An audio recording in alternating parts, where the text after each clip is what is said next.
ஓம் சாந்தி. நம்ம எல்லாருக்குமே நம்முடைய பேங்க்ல நல்ல பேலன்ஸ் இருந்தது அப்படின்னா, அத பார்த்தாலே ரொம்ப சந்தோஷமா இருக்கும். இல்லைங்களா? சேமிப்பு அதிகமாகிட்டே வரும்பொழுது, கிரெடிட் ஆகும் பொழுது, ஒரே குஷியா இருக்கும். அந்த பணம் வந்து பேங்க்ல தான் இருக்கும். உங்க கையில வந்து இருக்காது. ஆனா, பேங்க்ல அது கிரெடிட் ஆயிருக்கு அப்படின்னு பார்த்த உடனே, மெசேஜ் நமக்கு வந்த உடனே, ஒரு சந்தோஷமா இருக்கும். எல்லாரும் விரும்புறது அதுதானே! நம்முடைய சேமிப்பு அதிகம் ஆகிட்டே போணும் அப்படின்னு. ஆனா, இப்போ நீங்க வந்து ஒரு ஷாப்பிங் போறீங்கன்னு வைங்க. நீங்க ஷாப்பிங் போறீங்க, சாமான் வாங்குறீங்க. அதுக்கப்புறமா கார்ட் எடுத்து நீங்க ஸ்வைப் பண்றீங்க. ஓகே. பார்த்தா அந்த மெஷின்ல வந்து கார்டு ஸ்வைப் பண்ண மெஷின்ல வந்து அது சொல்லுது, இன்சஃபிஷியன்ட் பேலன்ஸ் அப்படின்னு. பேலன்ஸு குறைவா இருக்குன்னு. அப்போ உங்களுக்கு எப்படி இருக்கும்? How will you feel? அப்போ நீங்க வந்து நெனச்சுட்டு இருந்தீங்க, நல்ல அது கார்டுல பைசா இருக்குன்னு. நல்ல சேவிங்ஸ் வந்து அது பைசா வந்து இருக்குன்னு நெனச்சீங்க. ஆனா, நீங்க நெனச்ச அளவுக்கு இல்ல. கம்மியா இருக்கு. அப்போ அதற்கு அப்படி கம்மியா போனதுக்கான ஒரு காரணம் என்ன? ஒண்ணு அ நீங்க வந்து அவ்வளவா அந்த அளவுக்கு வந்து சேமிப்பு பண்ணாம விட்டிருந்திருக்கலாம். தேவையான அளவுக்கு நீங்க வந்து சேமிப்பு பண்ணாம விட்டிருந்திருக்கலாம். இல்லன்னா, சேமிச்ச பணத்த வந்து வேஸ்ட் பண்ணியிருக்கலாம். கவனமே இல்லாம அத வந்து வேஸ்ட் பண்ணியிருக்கலாம் இல்லையா? அதே போல பாபா இந்த சென்ற ஞாயிற்றுக்கிழமை முரளியில பாபா நம்முடைய சேமிப்பு கணக்க அவர் வந்து பார்த்தார். பாபாவும், அம்மாவும் செக் பண்ணாங்க. ம். கேட்டோம் இல்லையா முரளி? அப்ப நம்முடைய சேமிப்பு எவ்வளவு தூரம் இருக்கு? ஏன்னா, இப்ப நம்ம நேரம் இந்த சங்கம் யுக நேரமே சேமிப்புக்கான நேரம் தான். சேமிச்சு வச்சு, பிறகு நம்ம உட்கார்ந்து சாப்பிட போறோம். பாதி கல்பத்துக்கு. ம். இப்ப நம்ம எத சேமிக்கிறோம் நம்ம? சேமிப்பு கணக்க அவரு வந்து பார்த்தாரு அப்படின்னா, என்ன நம்ம சேமிக்கிறோம்? ம். முக்கியமானது ஆத்மால இது சக்தி, தூய்மை. ஏன்னா, தூய்மை ஆத்மா சுத்தம் அடையும் பொழுது தான், அவ்வளோ ஒரு புனிதமான ஆத்மாவா ஆகும் பொழுது, அந்த ஒரு புனித தன்மை, அந்த ஒரு தூய்மையினுடைய சக்தியில, நமக்கு தூய்மையான உடல் கிடைக்கும். நமக்கு பிறவியும் எல்லாமே நிறைஞ்ச பிறவியா வந்து இருக்கும். ஒரு பிறவின்னு இல்ல. பல பிறவிகளுக்கு எல்லாமே நிறைஞ்ச வாழ்க்கை. அத நாம இப்போ இந்த சங்கம யுகத்துல நம்ம வந்து சேமிக்கிறோம். அந்த சேமிப்பு, அந்த தூய்மையினுடைய சேமிப்பு, அதுதான் அடிப்படையே. தூய்மை தான் அடிப்படையே எல்லாத்துக்கும். நம்முடைய உணர்வுகள்ல இருந்து தூய்மைய பாபா கொண்டு வரார். உணர்வுல தூய்மையை கொண்டு வரார். நல் உணர்வு, அந்த தூய உணர்வோட நம்ம பார்க்கணும், பேசணும், செயல்கள செய்றோம். அப்போ ஆட்டோமேட்டிக்கா மத்த எல்லாமே தூய்மை ஆயிடுது இல்லையா? உணர்வுல ஒரு தூய்மை வரும்பொழுது, நினைவுல தூய்மை, நம்முடைய பார்வையில, நம்முடைய பேச்சுல, இப்படி எல்லாம் தானே நமக்கு நடந்துட்டு இருக்கு இப்ப சங்கம யுகத்துல. நம்ம முரளி கேட்கறதுனால, ஞானம் கேட்கறதுனால, யோகா பண்றதுனால நமக்குள்ள என்ன வருது? இந்த சுத்திகரிப்பு வேல தானே நடக்குது. அப்ப நாம அவ்வளவு ஒரு உன்னதமான ஆத்மாவா நம்ம ஆகுறோம். இப்ப ஆத்மாவான நமக்குள்ள அந்த தூய்மை வரும்பொழுது, பலம், அந்த சக்தி நமக்கு வந்து வந்துடுது. இது எல்லாத்தையுமே நிரப்புறதுக்கான நேரம் வந்து இது. நம்ம வந்து பிளெஸ்ஸிங்ஸ் ஆசீர்வாதங்களையும் நம்ம வந்து சேமிச்சுக்கிறோம். இதனுடைய அடிப்படையில. இது எல்லாம் இந்த சேமிப்பு கணக்கெல்லாம் பாபா உட்கார்ந்து பார்க்கும்போது, எவ்வளோ தூரம் குழந்தைங்க சேமிப்பு சேர்த்துட்டு இருக்கிறாங்க. புண்ணியத்தையும், ஆசீர்வாதத்தையும் எவ்வளோ தூரம் சேமிப்பு பண்ணியிருக்காங்கன்னு உட்கார்ந்து செக் பண்ணா, இவ்வளோ காலத்துல எவ்வளவு சேமிப்பு ஆயிருக்கணுமோ, அவ்வளவு வந்து இல்லையாம். ரிசல்ட் நமக்கு சொல்லிட்டார். எவ்வளோ சேமிப்பு ஆகியிருக்கணுமோ, அவ்வளவு இல்ல. இப்போ அதற்காக நமக்கு நம்ம ரிசல்ட் சொன்னாலும் அப்படியே விடுறதில்ல இல்லையா பாபா? என்ன என்ன சொல்றார்?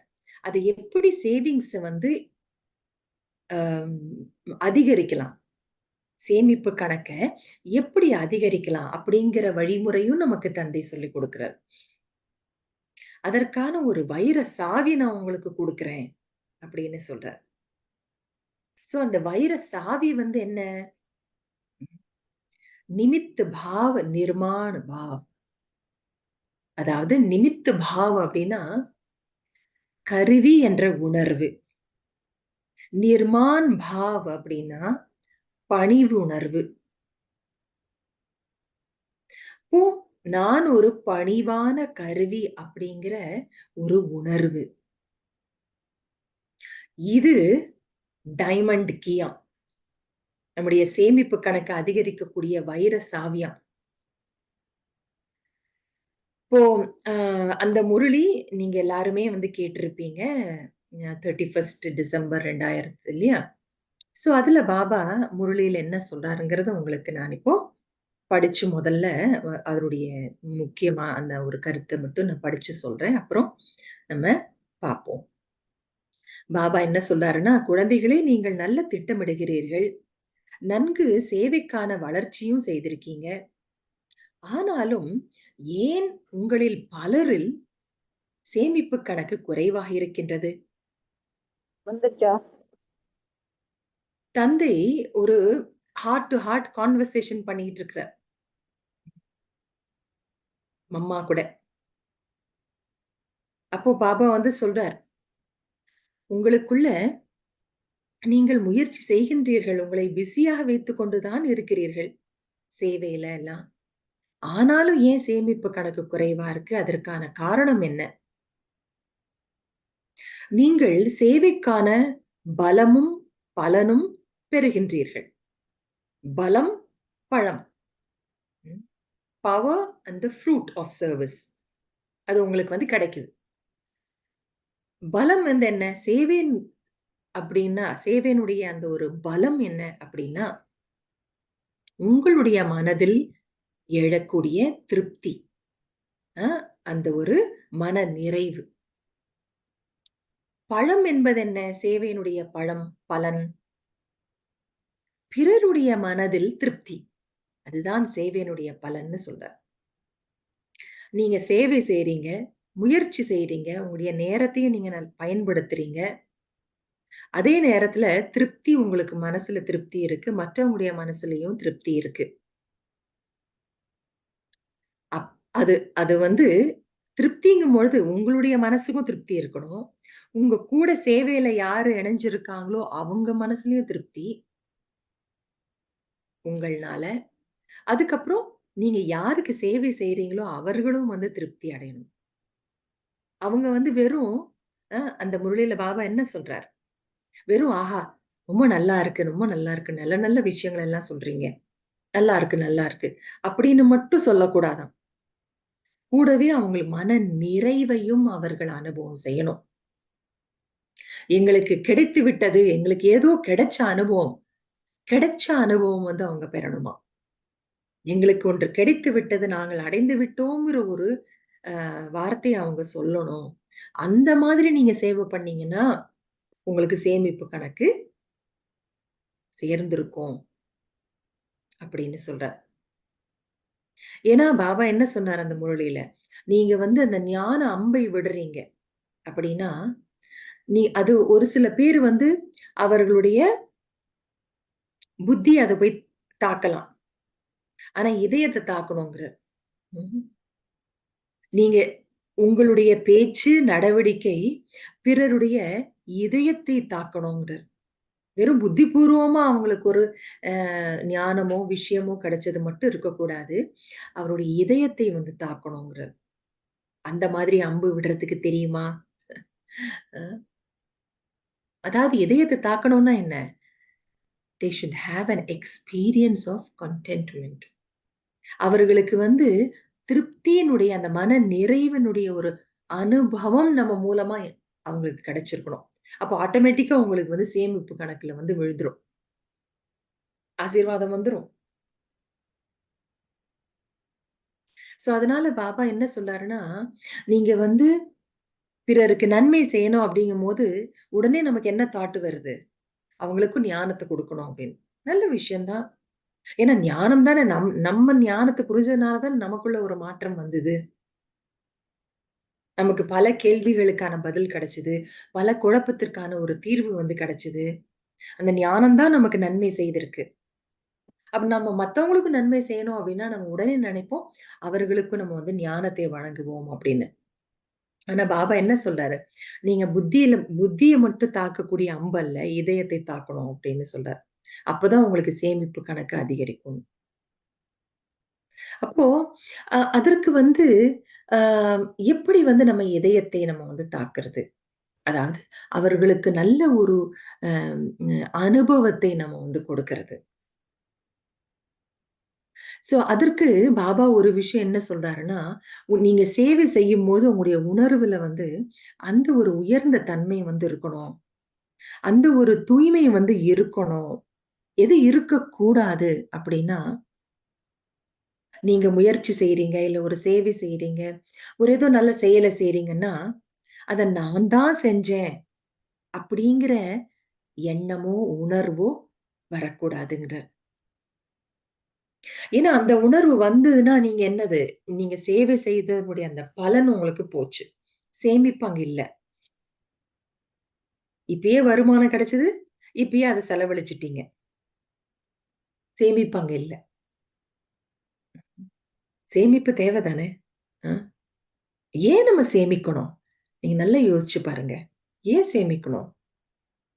ஏன்னா, நமக்கு பொதுவாவே லௌகீகத்துல கூட ஏன் அந்த சேமிப்பு வந்து செய்வாங்க? பேங்க்ல போட்டு வைக்கிறதோ, போஸ்ட் ஆஃபிஸ்ல போட்டு வைக்கிறதோ, இல்ல இப்படி பல விதத்துல வந்து உண்டியல்ல போட்டு கூட தனியா ஒரு சில பேர் சேமிப்பு பண்ணுவாங்க. அ. அப்போ ஏன் அந்த மாரி சேமிப்பு? சேமிப்புங்கிற ஒரு விஷயமே எதுக்காக? ஒன்று நம்ம எதிர்காலத்துல நமக்கு பலவிதமான எமர்ஜென்சி வரும்பொழுது, அந்த சேமிப்பு பணம் நமக்கு உதவும் அப்படிங்கிற ஒரு பொதுவான ஒரு காரணம் இருக்கு. இன்னொரு காரணம் வந்து என்ன? சேமிப்புன்னு அந்த ஒரு பழக்கம் வரும்பொழுது, அனாவசிய செலவு நம்ம வந்து பண்ண மாட்டோம். கரெக்ட்டா? அப்போ இதையே நீங்க வந்து இந்த இந்த ஒரு சிம்பிள் உதாரணத்தையே நீங்க வந்து வச்சுக்கலாம். இப்ப நமக்கு இந்த ஒரு வாழ்க்கையில ஆத்மாவான நான் இந்த உடல்ல இருக்கும்பொழுது, நான் சேமிப்பு செய்கிறேன். எதற்காக? பல பிறவிகளா இனி வரக்கூடிய பல பிறவிகளுக்காக. இனி வரக்கூடிய பிறவி மட்டும் இல்ல. இந்த பிறவியினுடைய இறுதி வரைக்குமே அந்த சேமிப்பு எனக்கு ஹெல்ப் பண்ணுது. மேலும் இந்த பிறவிக்கு மட்டுமல்லாமல் வரக்கூடிய பல பிறவிகளும் நான் நல்ல நிலைமையில நான் இருப்பேன். அதற்கான ஒரு ஆன்மீக ஒரு சேமிப்பு, ஒரு எல்லைக்கு அப்பாற்பட்ட ஒரு வருமானம், ஒரு சேமிப்ப நாம இப்போ வந்து சேமிச்சுட்டு வரோம். அப்போ அத வந்து நமக்கு புத்தியில அந்த ஒரு அவேர்னஸ் அந்த விழிப்புணர்வு எப்பவுமே இருக்கணும். அப்ப நான் வந்து அத வேஸ்ட்டே பண்ண மாட்டேன் நானு. என்னுடைய நேரத்த நான் வேஸ்ட் பண்ண மாட்டேன். என்னுடைய எண்ணத்த நான் வேஸ்ட் பண்ண மாட்டேன். ஏன்னா, என்னுடைய எண்ணம், என்னுடைய நேரத்துல தான் என்னுடைய எண்ணம், சொல், செயல், நேரம் இல்லையா? இதெல்லாம் தான் வந்து இதனுடைய ஆதாரத்துல தானே நான் எல்லாமே சேமிப்பே நான் வந்து செய்றேன். அப்போ அத நான் வந்து வேஸ்ட் பண்ண மாட்டேன். ஏன்னா, எனக்கு ஞாபகத்துல இருக்கு. எனக்கு எதிர்காலத்துல நான் வந்து உட்கார்ந்து சாப்பிடுவேன். அதாவது ரொம்ப நல்ல நிறைவான வாழ்க்கை பல காலம் நான் வாழ்வேன். அப்படிங்கிறது புத்தியில நமக்கு இருந்தா தான், நாம இப்போ இந்த பிரசன்ட் டைம் வந்து நம்ம சேமிப்பு அதாவது வேஸ்ட் பண்ண மாட்டோம் நம்ம. சேமிப்புங்கும்போது ஒண்ணு சேர்த்துறதும் ஒண்ணு இருக்கு, வீணாக்காததும் ஒண்ணு இருக்குல்ல. ஏன்னா ஒரு பக்கம் நான் சேமிச்சுட்டே வரேன், இன்னொரு பக்கம் ஓட்டையில எல்லாம் விழுந்துட்டு வேஸ்ட் ஆயிட்டே இருக்குன்னா, அதுக்கு பேர் அங்க சேமிப்பு ஆகாதுல்ல. ஒரு விதத்துல சேமிப்பு கணக்கு வந்து குறையாம இருக்கணும். அப்படின்னா, அதுக்கு நான் வந்து வேஸ்ட் நான் வந்து பண்ணக்கூடாது.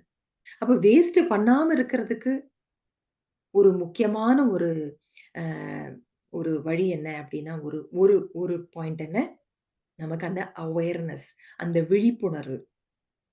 இப்ப என்ன விழிப்புணர்வு? This is the time for saving for so many birds. இப்பதான் நான் பல பிறவிகளுக்காக நான் சேமிப்பு இப்ப நான் வந்து பண்ணணும். இப்ப விட்டேன்னா முடியாது அதுக்கப்புறம். இந்த விழிப்புணர்வு இருக்கணும் எனக்கு ஃபர்ஸ்ட். அப்போ அந்த ஒரு அதற்காகத்தான் பாபா வந்து என்ன சொல்றாருன்னா, நமக்கு வந்து சொல்றாரு, நீங்க இந்த சேமிப்பு கணக்க அதிகரிக்கணும்னா, நீங்க ஒரு 2 விஷயத்த நீங்க ஞாபகம் வைங்க. என்னது? நிமித் और நிர்மான். நான் ஒரு கருவி. அதுக்கப்புறம் நான் பணிவான ஆத்மா. இந்த 2 விஷயம், இந்த 2 கருத்து இல்லன்னா 2யும் சேர்த்து நான் ஒரு பணிவான கருவி. அப்படிங்கிற அந்த ஒரு நினைவுல நீங்க இருங்க. அப்ப ஆட்டோமேட்டிக்கா நெறைய வேஸ்ட், நெகட்டிவ் எல்லாம் ஃபினிஷ் ஆயிடும். அப்ப நமக்கு சேமிப்பு அங்க வந்து இருக்கும்.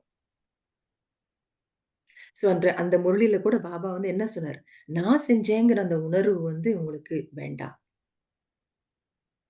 ஒரு சேவையோ, ஒரு செயலோ நீங்க எடுத்து நீங்க செய்றீங்க. அப்போ மற்றவர்களுக்கு வந்து கடவுள் நினைவு அங்க வந்து வரணும். பரமாத்ம நினைவு, தந்தையின் நினைவு அங்க வரணும். இவங்க இந்த சகோதரி, அந்த சகோதரன் நல்லா செஞ்சாங்க அப்படின்னு இருக்கக்கூடாதாம். இவர்களுடைய பாபா, அதாவது தந்தை, பகவான் அப்படின்னு அவர் தந்தையினுடைய நினைவு அவங்களுக்கு வந்து வரணும். எப்பேர்ப்பட்ட ஒரு இது பாருங்க, விஷயம் பாருங்க. தந்தையினுடைய நினைவு தான் வரணும். மற்றவங்களுக்குன்னா, அப்ப எந்த அளவுக்கு தனக்குள்ள அந்த ஒரு நான்கிற அந்த ஒரு உணர்வு இல்லாம இருந்தா தான், மற்றவர்களுக்கு அந்த அனுபவத்த நம்ம வந்து கொடுக்க முடியும். சிறிதளவுமே வந்து தான் செய்யக்கூடிய அந்த செயலுக்கான ஒரு பலனையோ, பாராட்டையோ, பெயரையோ, புகழையோ எதுவுமே எடுத்துக் கொள்ளாமல் வந்து இருக்கிறது. அதுதான் பணிவான கருவியினுடைய ஒரு அடையாளம். சோ பாருங்க இந்த 2 விஷயத்துல கருவிங்கிற உணர்வும், ஒரு பணிவும் நம்முடைய ஒரு பல காலத்துக்கான ஒரு சேமிப்ப குடுக்குதுன்னா, ஒரு விதத்துல ஈஸியான விஷயம் தானே! அ ஈஸியானது தானே நமக்கு பாபா குடுக்குறாரு. டைமண்ட் கீ, ம் வைர சாவி. இப்ப கூடவே அதுல வந்து ஒரு பாபா ஒரு கருத்து என்ன சொல்லியிருந்தாருன்னா, தன்னை ஒரு பணிவான கருவி என்று உணர்ந்து கொண்டு, சுயநலமற்ற சுப பாவனை எல்லோர் மீதும் இருக்கட்டும்னார். எல்லார் மேலயும் சுயநலமில்லாத ஒரு குட் விஷஸ். மேலும் தூய்மையான அன்பு. ஏன்னா, அன்பு இல்லாம வந்து பணிவுங்கிற அங்க குணமே அங்க வந்து இருக்கிறதுக்கு வாய்ப்பே இல்ல. ம். பணிவுக்கும், அன்புக்கும் ரொம்ப வந்து ஒரு கனெக்ஷன் வந்து இருக்கு. இந்த பணிவு இருந்தா தான் வந்து என்னால அன்பாவே இருக்க முடியும். மற்றவங்களுக்கு நான் அன்பையே வழங்க முடியும்.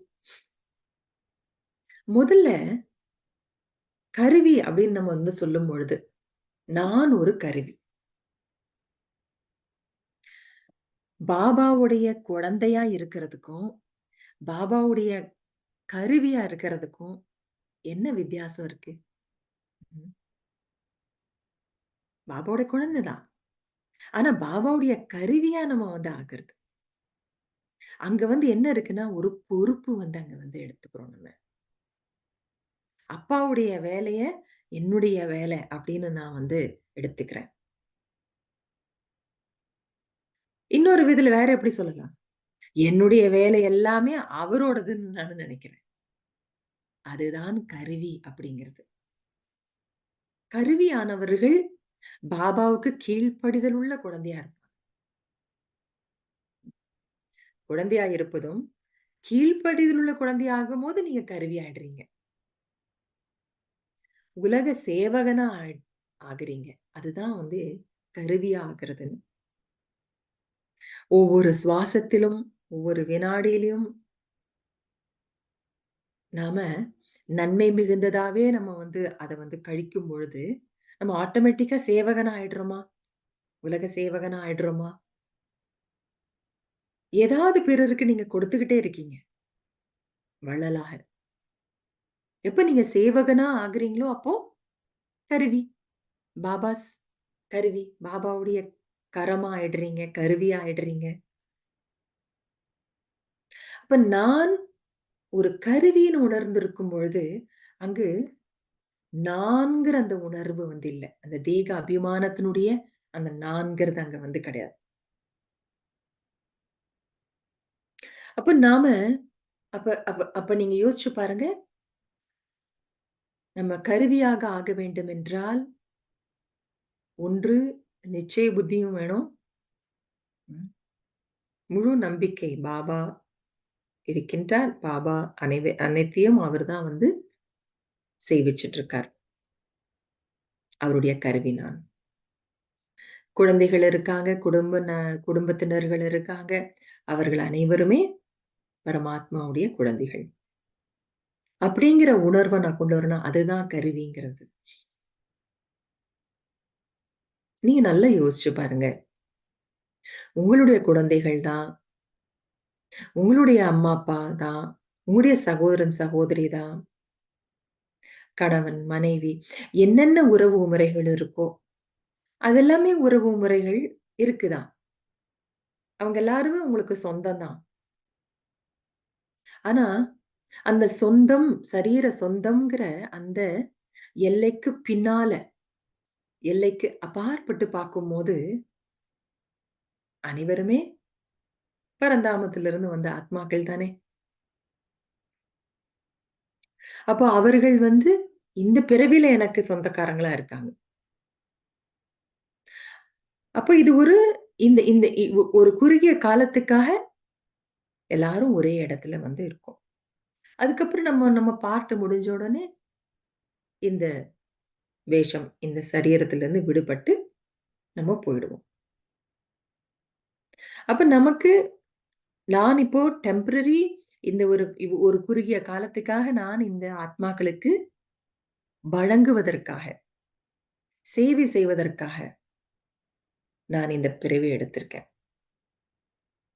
அப்படிங்கிற உணர்வு நம்ம கொண்டு வரோம்ல, அதுதான் கருவி, நிமித் பாவ் அப்படிங்கிறது. கான்ஷியஸ்னஸ் ஆஃப் பீயிங் அன் இன்ஸ்ட்ருமென்ட்ங்கிறது. ஏன்னா, அந்த உணர்வு வந்து நம்மள என்ன பண்ண வைக்குதுன்னா, பற்றிலிருந்து விடுபட வைக்கும். பற்றிலிருந்து விடுபட்டவர்கள் தான் கருவியானவர். கருவினாலே நான்கிற அகந்தை கிடையாது. அங்க வந்து சுயநலம் கிடையாது. அதுக்கப்புறமா பற்றும் வந்து கிடையாது. நிஸ்வார்த் நிர்மோஹி நிశ్చய். இப்போ ஏன்னா, இப்போ இதெல்லாமே நம்ம வந்து அனுபவம் பண்ணணும். நான் ஒரு கருவின்னு நான் வந்து நெனச்சேன்னா, என்கிட்ட என்னென்ன பொருட்கள் இருக்கோ, அது எல்லாமே என்னது? அவருடையது. நான் கருவியா இருந்து நான் இப்ப பயன்படுத்திட்டு இருக்கேன். நான் ட்ரஸ்டியா இருந்து நான் பயன்படுத்திட்டு இருக்கேன். அப்ப அந்த கருவியில வந்து ட்ரஸ்டி உணர்வும் அங்க இருக்கு. தான் ஒரு நம்பிக்கை பொறுப்பாளர், தர்மகர்த்தா. இவங்க எல்லாத்துக்கும் நானு இந்த பொருள், சொந்தங்கள் இது எல்லாத்துக்கும் நான் வந்து இப்போ ட்ரஸ்டி. எல்லாமே பாபாவோடது. அப்ப நான் அந்த ஒரு கருவிங்கிற உணர்வுல இருக்கிற பொழுது நான் என்ன செய்வேன்? ஒரு பணமா இருந்தாலும், ஒரு பொருளா இருந்தாலும், அதை நான் கருவியாயிருந்து செலவழிப்பேன். அப்படின்னா என்ன? இது தந்தையுடையது. சரியாக நல்ல விதத்துல தான் நான் வந்து செலவு பண்ணுவேன். வேஸ்ட் பண்ண மாட்டேன். எப்படி வீட்டில் அதாவது இப்போ வந்து கருவின்னு சொன்னா, யாரு வந்து அர்ப்பணமான சகோதரர்கள், சகோதரிகள் சேவை நிலையத்திலிருந்து சேவை செய்றாங்க, அவங்க தான் இன்ஸ்ட்ருமெண்ட்ஸ். அவங்க தான் பாபாஸ் இன்ஸ்ட்ருமெண்ட்ஸ் அப்படின்னு மட்டும் இல்லல்ல. அவங்க அஃபிஷியலா அவர்கள் வந்து ஓகே அவர்களுக்கு ஒரு பொறுப்பு வந்து பாபா குடுத்திருக்கார். கருவியா இருந்து அவங்க சேவைய அவங்க வழி நடத்திட்டு வராங்க. ஆனா ஒவ்வொருத்தருமே நிமித்து. உலக சேவைக்கு நம்ம எல்லாருமே கருவிகள். அவங்க சென்டர்ல இருந்து சேவைப்படுறாங்க. நீங்க வீட்டில இருந்து சேவை பண்றீங்க. எல்லாருமே சேவாதாரிகள் தான். எல்லாருமே பாபாவுடைய கருவிகள் தான். அப்ப எல்லோருக்குமே ஒரே மாதிரியான தாரணை தான். அப்போ எந்த ஒரு பொருள் இருந்தாலும், பணமா இருந்தாலும் அதுவும் என்னது? பாபாவோடது. அப்ப எப்படி கோயிலுடைய ஒரு உண்டியல்ல இருந்து எடுக்கிற பைசாவ அவங்க கணக்கு போட்டு எப்படி செலவு பண்ணணுமோ, அப்படி அவங்க செலவு பண்ணுவாங்கல்ல. எவ்வளோ கவனம் வைப்பாங்கல்ல.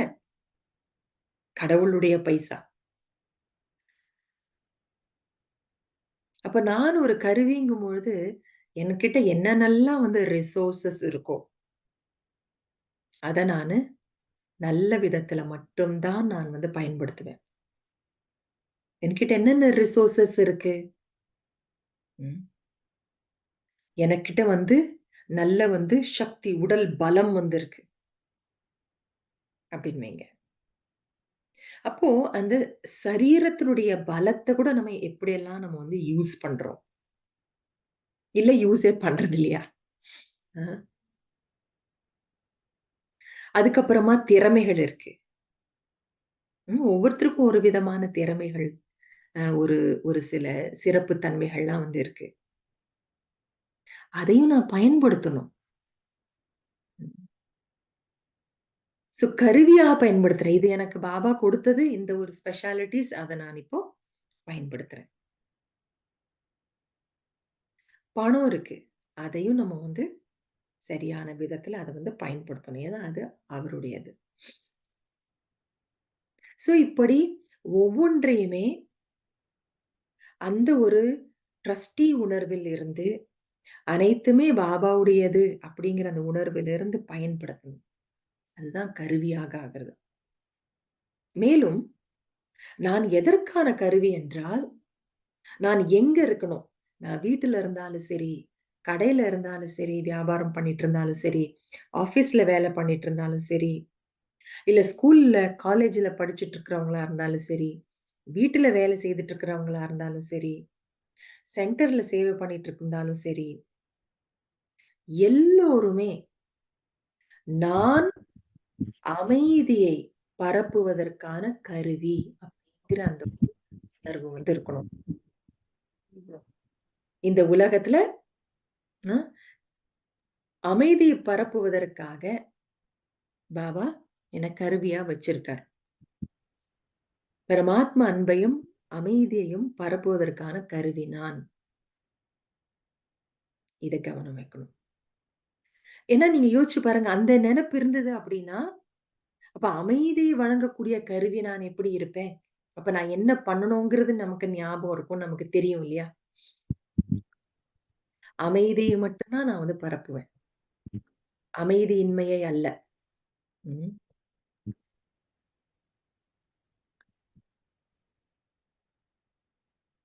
அப்போ ஆடியோ ஆஃப் பண்ணி வைங்க.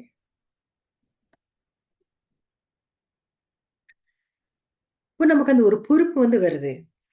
அப்ப நான் ஒரு கருவின்னு நெனைக்கும்போது இன்னொரு ஒரு விஷயம் என்ன தெரியுங்களா? I have the capability. நான் வந்து பாபா என்ன கருவியா தேர்ந்தெடுத்திருக்கிறாரு. அப்ப என்னால முடியுங்கிற அந்த ஸ்வமானமும் வந்து இருக்கணும். நான் கருவி, நிமித்த உணர்வுல இருக்கேன் அப்படின்னு சொல்லிட்டு, என்னால எங்க முடியும்? அப்படின்னு ஒரு பலவீனம் இருந்தது அப்படின்னா, அது கருவியினுடைய ஒரு அடையாளம் வந்து கிடையாது. அதனால ஐ அம் அன் இன்ஸ்ட்ருமென்ட் அப்படின்னா, கண்டிப்பாக அங்க தன் மேல ஒரு நம்பிக்கை வந்து இருக்கும். பாபா என்ன தேர்ந்தெடுத்திருக்கிறாரு. ம். அப்ப தந்தை என்ன தேர்ந்தெடுத்திருக்கும் பொழுது, அவர் மேல ஒரு நிச்சய புத்தி இருக்கு எனக்கு. அப்ப அவருடைய அ செலக்ஷனும் சரியா தானே இருக்கும். ம். பாபா வந்து என்ன செலக்ட் பண்ணியிருக்கிறாரு. அவர் மேல எனக்கு நம்பிக்கை இருக்கு. அப்ப அவருடைய செலக்ஷன் என் மேலயே எனக்கு நம்பிக்கை வந்திருக்கும். அதுதான் கருவியினுடைய இன்னொரு ஒரு அடையாளம் கூட. எனக்குள்ள அந்த சக்தி இருக்கு அப்படின்னு. ம். அதே நேரத்துல நம்ம பார்த்தபடி கருவியாக இருப்பவர்கள், அவங்க கிட்ட வந்து விடுபட்ட தன்மை வந்து இருக்கும். குடும்பத்துல இருந்தாலும் அவர்களுக்கு வந்து அட்டாச்மென்ட் இருக்காது.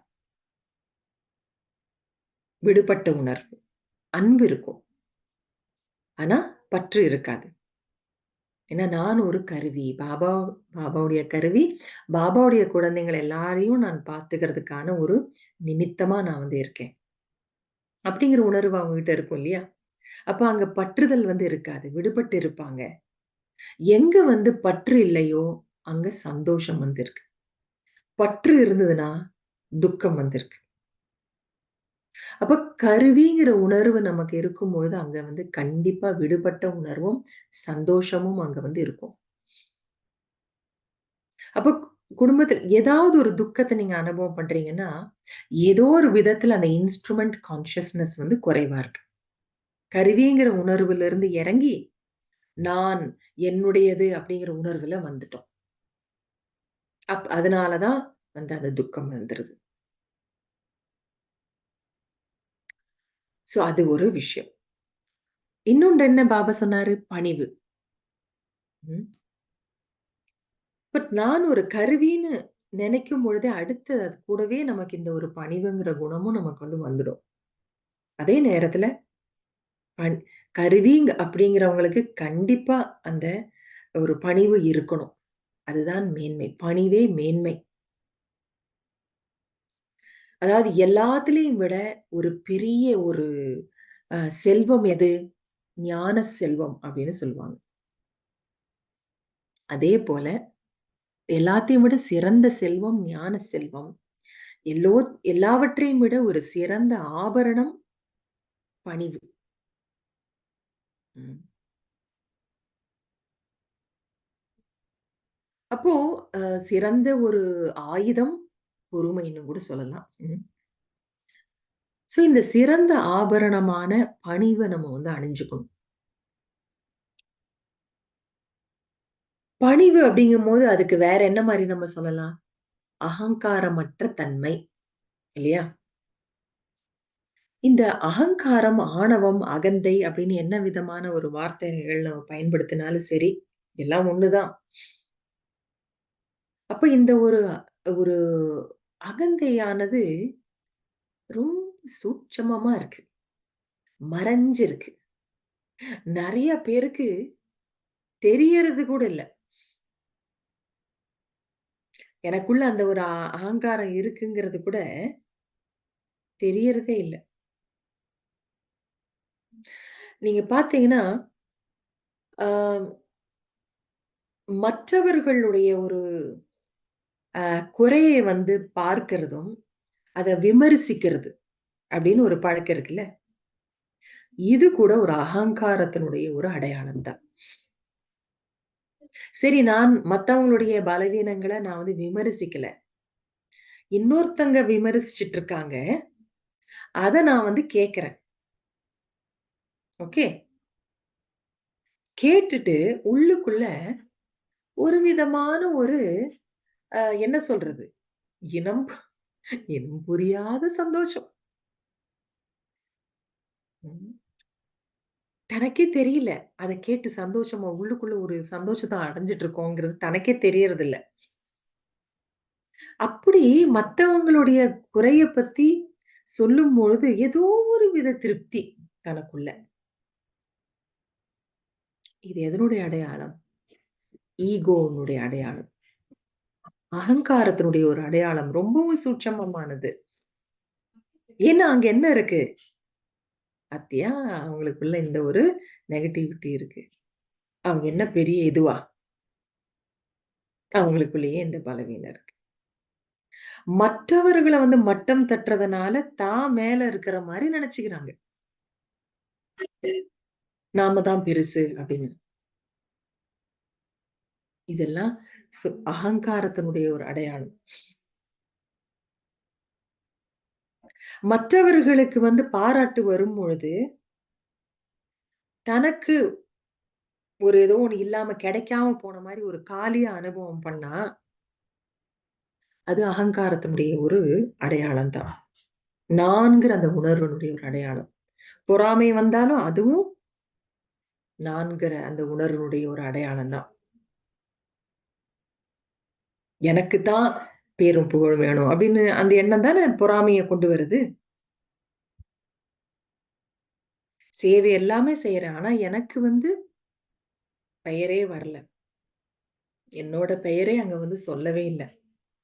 நானும் தானே அந்த டீம்ல வந்து இருந்தேன். என்னோட பேர எப்படி விட்டாங்க? இல்ல என்னை ஏன் வந்து கண்டுக்கவே இல்ல? சரி நீங்க சேவைய விடுங்க. வீட்டுக்குள்ளேயே எவ்வளவு ஈகோ. நான் தான் செஞ்சேன் அப்படிங்கிறத வந்து சொல்லிக்கணும். மத்தவங்க அத வந்து அக்னாலெட்ஜ் பண்ணணும். இதற்காக எவ்வளோ எதிர்பார்ப்பு, எவ்வளோ அதுல வந்து ஒரு ஆசை வந்து இருக்கு. இது எதுக்கு நமக்கு தேவையா அது? அது வந்து ஈகோவ தன்னுடைய ஈகோவ சாட்டிஸ்ஃபை பண்ணிக்கிறது. கான ஒரு எதிர்பார்ப்பு எல்லாமே. அது அவசியம் இல்ல. நான் நல்ல முயற்சி செய்தேன். நான் ஒரு செயல செஞ்சேன். அதனால 4 பேர் நன்மை அடைஞ்சாங்க அப்டின்னா, ரொம்ப நல்லது. எனக்கு ஆசீர்வாதம் எனக்கு சேமிப்பாயிடுது. தானா எனக்கு நான் எதுவுமே கேட்கவே வேண்டாம். நான் யாருக்கும் சொல்லவே வேண்டாம். ஆசீர்வாதங்கள என்னோட பிளெஸ்ஸிங்ஸ் பேங்க்ல நீங்க கொஞ்சம் போட்டுருங்க. அப்டின்னு நம்ம சொல்லலாம் வேண்டாம். தானா அது போய் விழுந்துரும் பேங்க்ல. நம்ம பிளெஸ்ஸிங்ஸ் பேங்க்ல. அத யாரும் தடுக்க முடியாது. நானே தான் அத தடுத்துக்கிறேன். எப்படி? அந்த ஆசையப்பட்டு. எனக்கு நான் செஞ்சதுக்கான பேரு, புகழ் வேணும்னு ஆசைப்பட்டு, என்னுடைய சேமிப்பு அப்பயே சாப்பிட்டுறேன். சேமிப்பு எங்க ஆகுது? ம். ஃப்ரூட் வந்து இல்லாம போயிடுது. கனி இருப்ப காய்க்கு வருந்தற்று. காய சாப்பிட்டுறேன் நானு. கனி இருக்கு. ஆனா காய சாப்பிட்டுறேன் நானு. அப்போ அந்த ஒரு ஸ்வீட்னஸ் இருக்காது என்னுடைய லைஃப்ல இல்ல. அப்போ அந்த ஒரு எதிர்பார்ப்பு இல்லாம இருக்கிறதுக்கு பேரு தான் அந்த ஒரு பணிவுங்கிறது. ஏன்னா, அந்த அகங்காரம் அந்த அந்த ஈகோ இருந்தது அப்டின்னா, அது வந்து அன்ப வந்து அழிச்சிடும். அதற்கு மாறா மற்றவர்கள் மேல பொறாமையும், ஒரு வெறுப்பையும் தான் வந்து வளர்த்து விடும் மனசுல. ஆனா எங்க பணிவு இருக்கோ, அந்த பேரு புகழுக்கான ஆசை இல்ல. பிளஸ் பணிவு இருக்கும் பொழுது, மற்றவர்கள முன்னால வைப்பாங்க. அதுதானே பணிவினுடைய இன்னொரு அடையாளம். அப்ப அது ஒரு அன்பு அது. சோ, ப அ அ அகங்காரம் இருந்ததுன்னா, அன்பு அழிஞ்சு போயிடுது. வேற எதுவுமே வந்து புதியதாக ம் கற்றுக்கொள்ள முடியாது. ஏன்னா, தனக்கு எல்லாமே தெரியும் அப்படிங்கிற உணர்வு அந்த ஆணவத்துல வந்து இருக்குல்ல. அப்ப எதுவுமே அவங்க புதுசா கத்துக்கவே மாட்டாங்க. அகங்காரம் இருந்ததுன்னா. அப்ப அங்க கொடுக்கல் வாங்கலே அங்க வந்து இல்ல. அவங்களும் கொடுக்க மாட்டாங்க. மற்றவங்கட்ட இருந்து எதையும் எடுக்கவே மாட்டாங்க. No give and take. அகங்காரம் இருந்ததுன்னா, நோ கிவ், நோ டேக். நல்லது கொடுக்கறதுல, நல்லது எடுக்கிறதுங்கிறதே அங்க இல்லாம போயிடும். அன்பும் இல்லாம போயிடும். சோ, நம்ம என்ன செய்றோம்? அங்க வந்து அன்பினுடைய ஒரு பரிமாற்றமே அங்க வந்து அவர்கள்கிட்ட இருக்காது. ஆணவம் இருக்கிற இடத்துல. அதனால தான் பணிவு வந்து வேணுங்கிறது. பணிவு வந்து வர வர தான் அந்த ஆணவம், ஈகோ வந்து போகும். ஏன்னா, நம்ம பணிஞ்சு போக போக தான் நமக்குள்ள அன்பு வந்து வளரும். பணிவு இல்லையா, அன்பு போயிடும். அடுத்து பணிவு இருக்கு அப்படின்னு சொன்னா, அவங்க வந்து என்னைக்குமே அவங்களெல்லாம் விட நான் பரவால்ல. நான் பெட்டர். அப்படி எந்த நேரத்திலயுமே அவங்க நினைக்க மாட்டாங்க. யாரையுமே ஒசத்தி, குறைச்சல் அப்படின்னெல்லாம் வந்து பார்க்க மாட்டாங்க. சமமா இருப்பாங்க. தானும் சோமான்ல இருப்பாங்க. மற்றவங்களுக்கும் மான் அதாவது மதிப்பு குடுப்பாங்க. தானும் சுயமரியாதையில் நிலைத்திருந்து ஏன்னா பணிவுன்னா, அப்படியே குட்ட குட்ட குனிஞ்சு போறது வந்து பணிவு கிடையாது. நோ. பணிவுன்னா சுயமரியாதையில் நிலைத்திருப்பது. நான் என்னுடைய சுயமரியாதையில் நிலைச்சிருக்கேன். இவங்க சொல்றத வச்சு நான் என்ன பத்தி நான் பெருமைப்பட்டுக்கிறதோ, இல்ல அவங்க சொல்றத வச்சு நான் வந்து எனக்கு ஒரு அவமானத்த அனுபவம் படுறதோ, அதெல்லாம் ஒண்ணுமே இருக்காது. ஏன்னா அவங்ககிட்ட தான் நான் எதிலுமே எதிர்பார்க்கிறது இல்லையே! பணிவுள்ள ஆத்மா நான். அதனால நான் என்னுடைய சுயமரியாதையில நிலைச்சிருப்பேன். ஏன்னா பாபா முருளில என்ன சொல்லியிருக்கிறார்? எங்க அந்த அபிமானம் இருக்கின்றதோ, அகங்காரம் இருக்கிறவங்க கிட்ட அபிமானமும், அவமானமும் அனுபவமாகும்ன்னு சொல்லியிருக்கிறார். அது அங்க இருக்காது.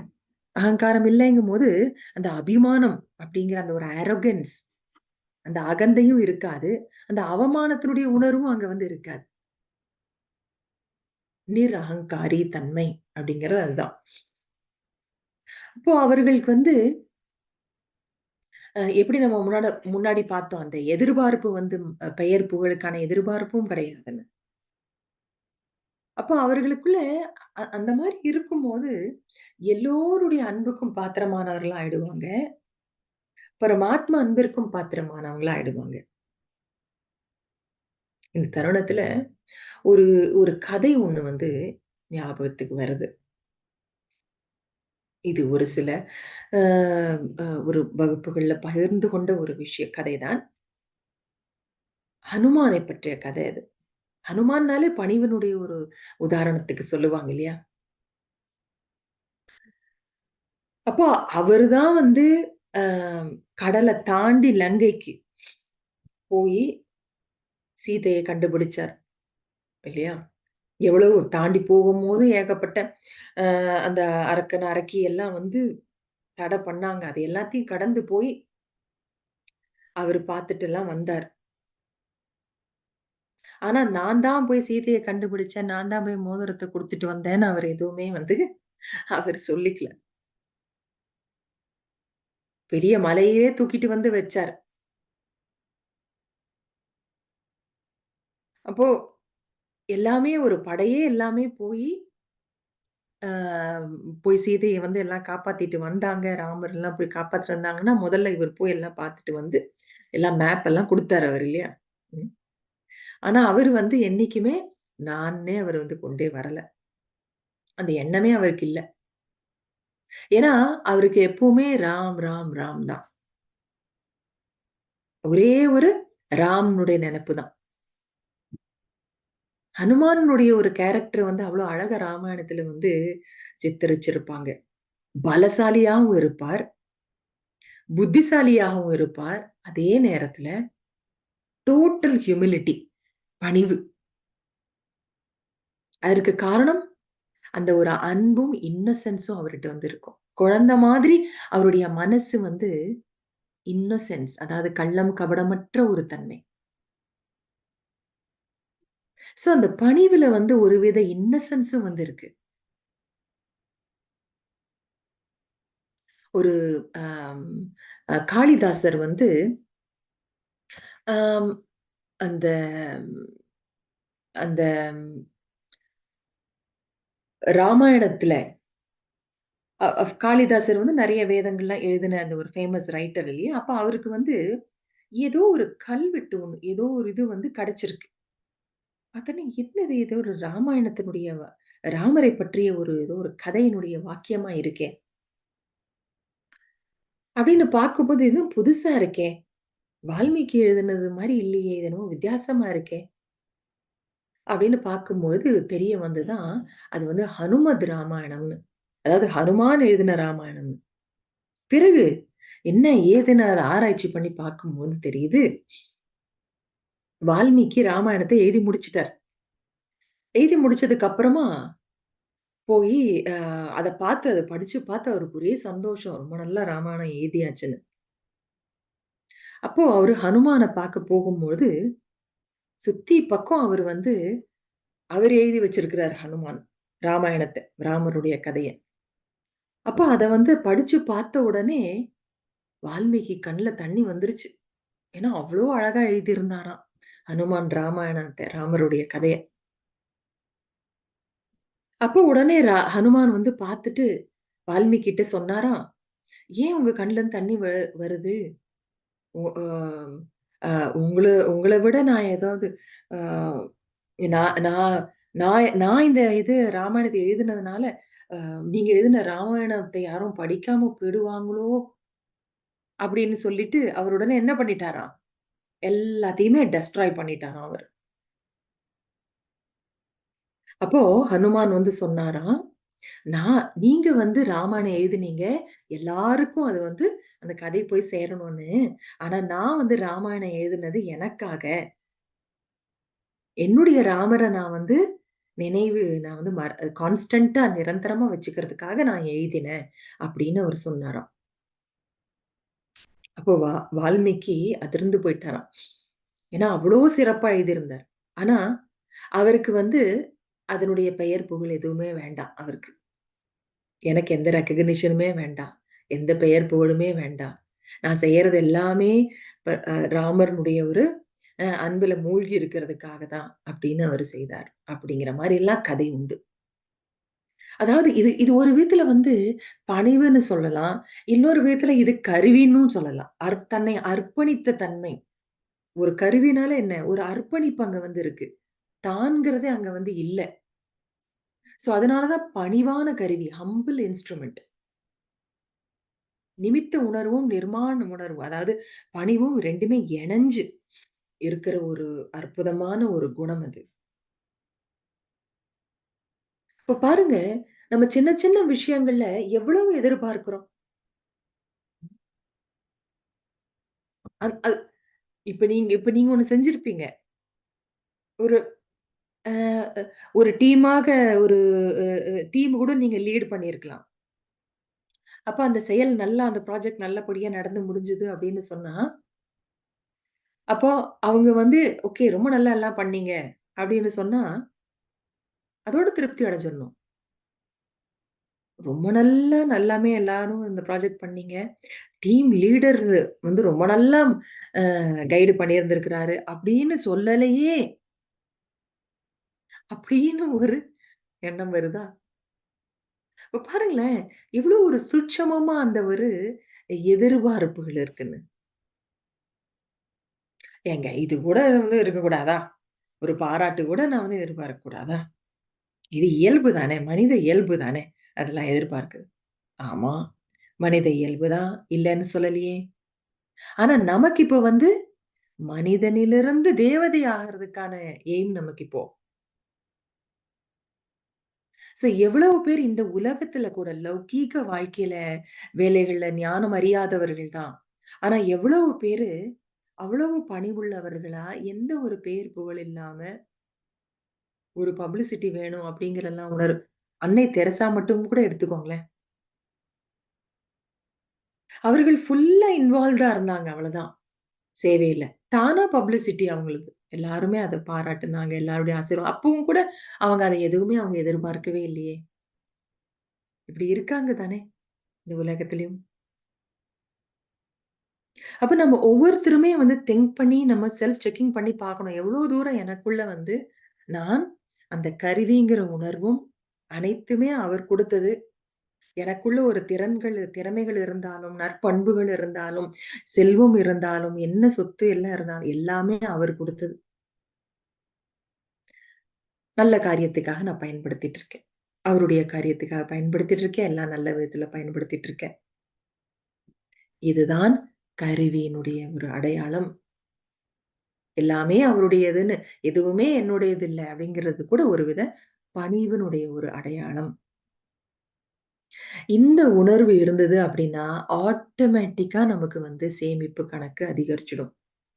சேவிங்ஸ் அக்கவுண்ட் நமக்கு இன்கிரீஸ் ஆயிடும். பிளெஸ்ஸிங்ஸ் நமக்கு வந்து கூடிட்டே போகும். ம். ஸோ, அதனால நம்ம ஒவ்வொருத்தருமே நம்ம வந்து திங்க் பண்ணி நம்ம வந்து பார்க்கணும். ம்.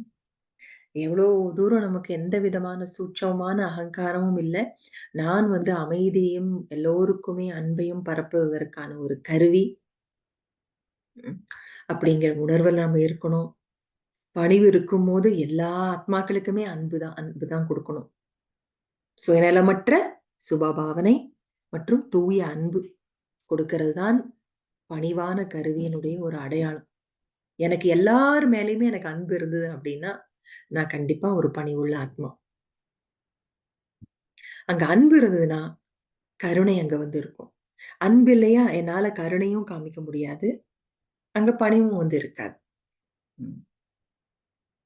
அப்படி நான் பணிவாக இருக்கிறதுக்கு இன்னொரு ஒரு முக்கியமான ஒரு விஷயம் என்ன தெரியுங்களா? எனக்கு நிறைஞ்சு இருந்தா தான் மனசு நிறைஞ்சு இருந்ததுன்னா, எந்த எதிர்பார்ப்பும் எதுவுமே இல்லாம நான் கண்டிப்பா பணிவுள்ளவனா இருப்பேன். எப்படி சொல்லுவாங்கல்ல, மரம் வந்து எல்லாமே பழங்கள்லாம் பழுத்து நிறைஞ்சு இருந்ததுன்னா, அது வந்து பனிஞ்சு இருக்கும்னு. பனிஞ்சு அந்த பழத்த குடுக்கும். மத்தவங்களுக்கு இல்ல. சேவா பண்ணும். ஸோ அது மாரி நமக்குள்ள ஒரு நிறைந்த தன்மை இருக்கும்போது தான், நம்மகிட்ட பணிவு கூட வந்து வரும். அப்ப அதுல நமக்கு அனைத்து பிராப்திகளுமே நமக்கு வந்து கிடைச்சிருக்கு. தந்தை கிடைச்சுட்டாரு. எனக்கு எல்லாமே எனக்கு வந்து இருக்கு. திருப்திங்கிறது வந்து அவ்வளோ ஒரு உயர்ந்த குணமா இருக்கு. ம். ஸோ அப்படி நம்ம பணிவு இருக்கும்பொழுது பிறருடைய ஒரு மரியாதை நமக்கு கிடைக்கும். பிறருடைய ஒத்துழைப்பு நமக்கு கிடைக்கும். பிறருக்கு நாம மகிழ்ச்சிய நம்ம வந்து வழங்குவோம். பிறருக்கு நம்ம மகிழ்ச்சிய வழங்குறோம் அப்படின்னா, நம்மளுடைய உள் உணர்வுலயும் இருந்தும் பணிவு, நம்மளுடைய பார்வையிலயும் பணிவு. ஏன்னா சில பேருக்கு பார்வையிலேயே அகங்காரம் தெரியுமே! இல்ல. வார்த்தையில பணிவு, சம்பந்த தொடர்புல வரும்போது நம்முடைய சைகையில, நம்முடைய செயல்கள்ல அந்த பணிவுத்தன்மை. ஸோ இந்த மாரி பாபா ஒரு முரளியில சொல்லியிருக்காரு. இந்த 4 விஷயத்திலயும் உங்களுக்கு பணிவு இருக்கணும்னு. எந்த 4 விஷயம்? Attitude, vision, words and Sampark. அதாவது உங்களுடைய உள்ளுணர்வு, உங்களுடைய திருஷ்டி, உங்களுடைய வார்த்தை, உங்களுடைய உறவு முறைகள்ல. சம்பந்தம், தொடர்புகள்.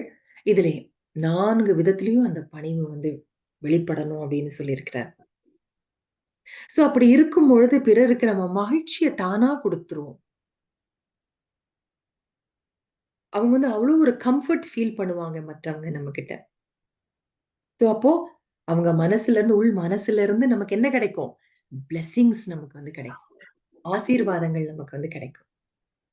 ஸோ இப்படித்தான் நம்ம வந்து சேமிப்பு கணக்கையும் கூட நம்ம வந்து அதிகரிக்கணும். ஓகே. நன்றி. ஓம் சாந்தி.